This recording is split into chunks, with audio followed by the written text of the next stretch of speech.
अडानी के प्लांट के लिए अब गरीबों के घर तोड़े जा रहे हैं, मुसलमानों के घर उजाड़े जा रहे हैं। क्या यही है नया भारत?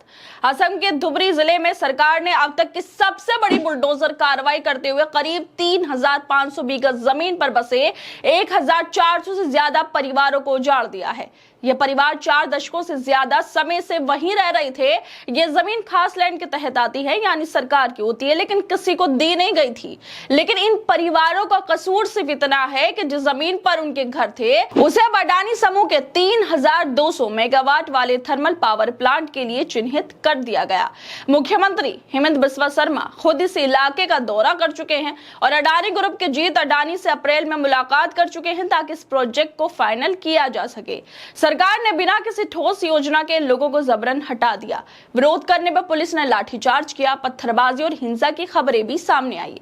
सबसे हैरानी की बात यह है कि ये पूरा इलाका बंगाली मूल के मुसलमानों से भरा हुआ है। कि बेदखली एक संयोग है या एक सुनियोजित कार्रवाई? एक तरफ अमेरिका में अडानी ग्रुप को समन भेजे जा रहे हैं, उस पर धोखाधड़ी और भ्रष्टाचार के गंभीर आरोप लग रहे हैं, और दूसरी तरफ भारत में उसी अडानी ग्रुप को बीजेपी की सरकारें बड़े बड़े प्रोजेक्ट सौंप रही है, चाहे वो बंदरगाह हो, एयरपोर्ट्स हो या अब पावर प्लांट। क्या भारत की नीतियां अब सिर्फ चुनिंदा उद्योगपतियों के फायदे के लिए बन रही हैं? क्या सरकारें अब जनता के हित नहीं कॉर्पोरेट हित देखकर फैसला ले रही हैं? सवाल ये भी है, क्या देश की गरीब जनता को उजाड़ कर ही विकास की नई इमारतें खड़ी की जाएंगी? क्या अडानी जैसे कॉर्पोरेट घरानों के लिए अब नागरिकों को बेघर कर देना अब सरकारी नीति बन चुकी है?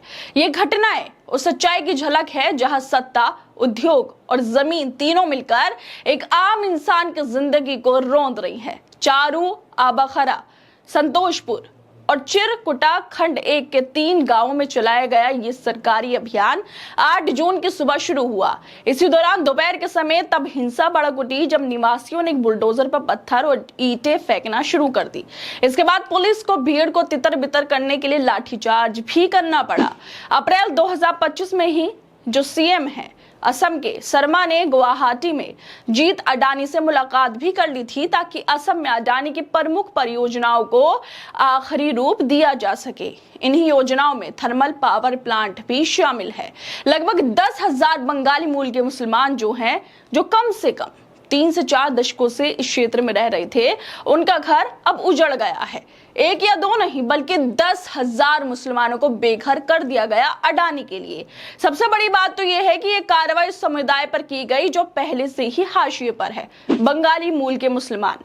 क्या यह बेदखली सिर्फ जमीन के नाम पर हो रही है या इसके पीछे कोई सांप्रदायिक सोच भी छिपी है? क्या सरकार ये संदेश देना चाहती है कि इस देश में कुछ तबकों की जगह सिर्फ कागजों पर ही रह गई है? विरोध करने पर लाठियां चलाई गई। अडानी ग्रुप जो अमेरिका में जांचों के घेरे में है, लेकिन भारत में उसे वीआईपी ट्रीटमेंट दिया जा रहा है। मोदी सरकार, बीजेपी शासित राज्य और पूरा तंत्र अडानी के प्रोजेक्ट्स को जमीन से लेकर नीति तक हर स्तर पर समर्थन दे रहा है। क्या यह लोकतंत्र है जहां एक तरफ गरीबों के घर गिराए जा रहे हैं और दूसरी तरफ उन्हीं की जमीन पर अडानी के सपनों का महल खड़ा किया जा रहा है? जून 2025 के बाद से असम सरकार जो ये चलाया गया बुलडोजर कार्रवाई है, चौथा ऐसा अभियान है। गोलपाड़ा, नलबाड़ी और लखीमपुर में भी इसी तरह की बेदखली की गई है। कुल मिलाकर 2,300 से ज्यादा परिवार विस्थापित हो चुके हैं। दूसरी ओर धुबरी के डिप्टी कमिश्नर दिवाकर नाथ ने बताया कि इन लोगों के मामले में भूमि अधिग्रहण किया जाएगा और उन्हें जमीन या पैसे दिए जाएंगे। बाकी लोग जिन्होंने अतिक्रमण किया है उन्हें प्रति परिवार 50,000 रुपए दिए जाएंगे। डीसी ने यह भी बताया कि सरकार ने बेजर अलगा गांव में 300 बीघा जमीन आवंटित की है, जहां बेदखली के बाद भूमिहीन हो जाने वाले लोग जाकर कब्जा कर सकते हैं। लोगों को जमीन ये मुआवजा देकर सरकार अपने कर्तव्यों की पूर्ति का दावा तो कर रही है, लेकिन असली सवाल यही है कि अडानी के लिए इतनी सहूलियत क्यों है? एक तरफ गरीबों को 50,000 रुपए देकर उनके सालों पुराने आशियाने उजाड़ दिए जा रहे हैं, दूसरी तरफ अडानी को हजारों बीघा जमीन चुटकियों में उपलब्ध करवा दी जाती है, वो भी बिना किसी विरोध के, बिना किसी जवाबदेही के। क्या देश में अब विकास का मतलब सिर्फ अडानी का विस्तार है? क्या सरकारें अब आम जनता के लिए नहीं सिर्फ कॉर्पोरेट घराने के लिए नीतियां बना रही हैं?